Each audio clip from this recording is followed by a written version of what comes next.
I used to think they were just dreams, vivid, strange, far too real, but dreams nonetheless. They came in pieces, a hand brushing mine, a half-lit room, laughter echoing from a mouth I couldn't name. But the feeling they left behind? That lingered. It wasn't like a dream's aftertaste. It was heavier, like remembering someone you never met but loved anyway. Every night I saw him.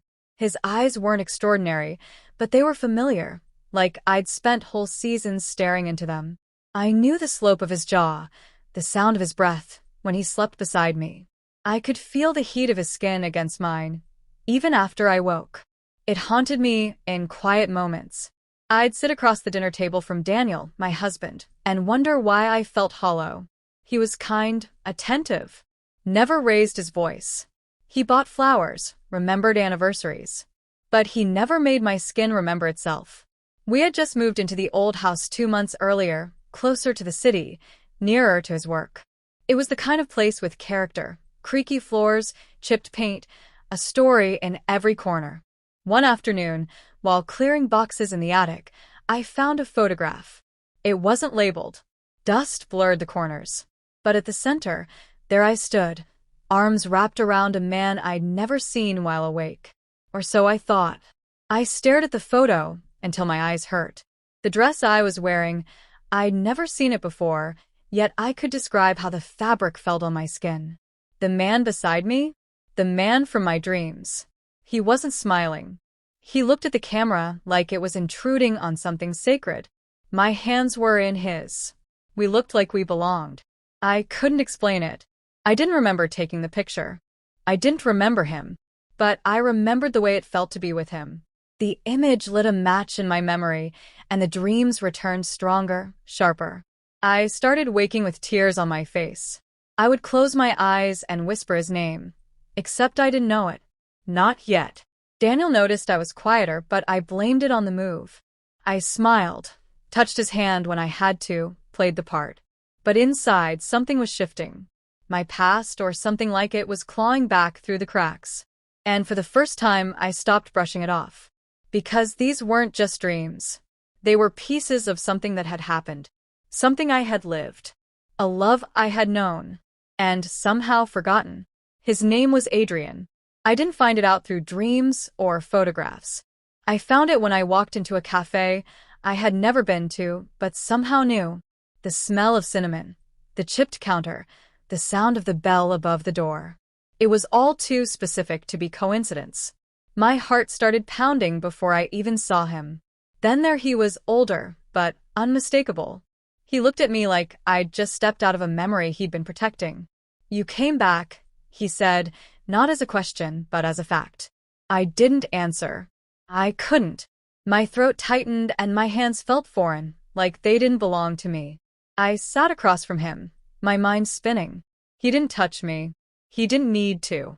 His presence alone filled in the missing pieces. We didn't speak in past tense. He talked like no time had passed. I listened, waiting for some explanation, and he gave it to me, quietly, carefully. Years ago, we had been in love. Not in the simple way, but in the kind that dismantles everything around it. We were both married, both aching for something we didn't find at home. We met in secret, spoke in whispers, promised the impossible. I told him I'd leave Daniel. He said he'd do the same. We had planned everything down to the date. But then I didn't show. There was an accident, he said. Something involving a car and a hospital. He had searched for me, but Daniel, my husband, kept him away. Said I needed space, that I had no memory of Adrian. And it was true. When I woke up, I didn't remember any of it. Daniel had brought me home. He never told me what happened. He simply resumed our life like nothing had ever broken it. Adrian looked at me with eyes that had waited too long. "You promised me a life," he said. "Then you disappeared." And the worst part was, I couldn't even apologize, because a part of me still didn't remember everything. But the feelings came back. The pull between us wasn't faded or artificial. It was alive. Back home, I watched Daniel sleep beside me and wondered how many lies he carried just to keep me safe. Had he done it out of love? Or fear that I'd remember someone else? I started questioning everything. their kindness, my marriage, the truth of who I was before the accident. And every time I tried to step away from it, Adrian pulled me back. Not with words, but with the way I felt when he said my name. I didn't tell Daniel I had found Adrian. I couldn't. Because what I felt now, what I was starting to remember, wasn't just a fling. It was a life I had chosen once. A life I had wanted. And somehow, I had lived it, then lost it. Now I stood at the edge of two realities. The one I was told was mine, and the one that felt like home. I started seeing him again. Not in dreams, but in the hours I stole from my life with Daniel. I told myself it was closure, that I just needed answers. But deep down, I knew the truth. I missed him before I even remembered loving him. And once the memories came back, I didn't want to let them go. We didn't talk about the past much. We didn't need to. Being near Adrian made everything feel louder. My heartbeat, my breath, my guilt. When he kissed me, the world stopped pretending. It wasn't wrong. It didn't feel like betrayal. It felt like returning to something unfinished, something real. But the guilt followed me home. I'd sit at the dinner table with Daniel, nodding, smiling, playing the part, while every word felt like a lie. I couldn't sleep. I couldn't look him in the eyes without wondering how long I could keep this up. I knew I was breaking something, but I didn't know how to stop. Adrian wanted more. He said we could still have the life we planned. He hadn't moved on. He'd waited. He believed we could find our way back. You loved me once, he said. You still do. And I didn't deny it. I couldn't. Then Daniel found the photograph. He came into the room holding it like it was burning his hand. You remember now, don't you? His voice was calm. That made it worse. I couldn't lie. I nodded, and the silence between us shattered everything we had pretended to build. He told me everything. How he had found out about Adrian. How he had gone to the hospital every day after the accident, praying I'd forget. And when I did, he decided not to remind me. He thought it was a second chance. He chose not to bring Adrian back into my life because he thought I was happier without him. I just wanted to keep you, he said, even if it wasn't fair.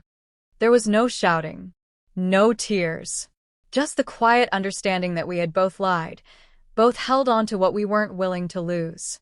I realized then that this wasn't just about love, it was about survival. We had all done what we thought would hurt less.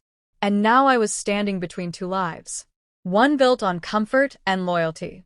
The other built on fire and memory. Neither one was wrong. But choosing either meant destroying something.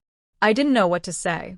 I didn't know how to stay without resenting myself, or how to leave without breaking someone who had saved me. And for the first time, I saw my own weakness not as indecision but as the cost of living a life split down the middle. I had loved them both. In different ways. But now, I had to decide who I was without the weight of memory doing the choosing for me. I didn't leave Daniel.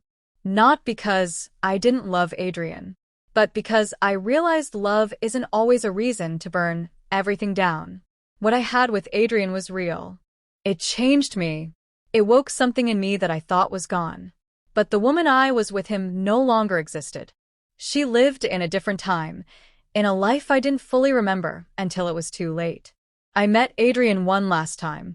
There was no fight, no begging, just silence and the heaviness of everything we could have been. I gave him the photo. He held it like it was the last piece of me he could touch. We were beautiful, he said. And we were. But beauty isn't always enough. I told him I was sorry, not for forgetting, but for remembering too late. He smiled, and I think he understood. Some stories don't need an ending to be meaningful. They just need to be acknowledged. When I came home, Daniel didn't ask questions. He looked at me like he already knew my decision. Maybe he did. Maybe he knew me better than I knew myself. We didn't talk about Adrian again. That chapter, finally named, was gently closed. Not erased. Just accepted. Days passed. Then weeks. Life settled again, but it was different. I carried the memory like a secret pressed between pages of a book I didn't open often.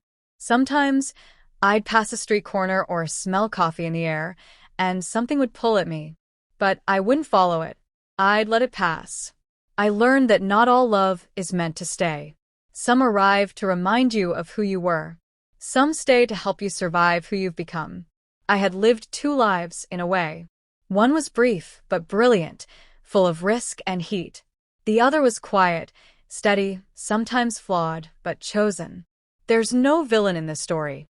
Only people trying to love the best way they knew how. Adrian gave me a piece of myself I thought I lost. Daniel gave me a life when I couldn't remember how to want one. And me? I stood between them, carrying both truths in a heart that would never again feel whole in just one direction. I still dream sometimes. But they're different now. They don't haunt. They don't ache. Adrian's face still appears, but it no longer feels like a plea. It feels like a goodbye that was always waiting for its moment. I used to think they were just dreams, but they were memories from a life I've lived. And that's enough.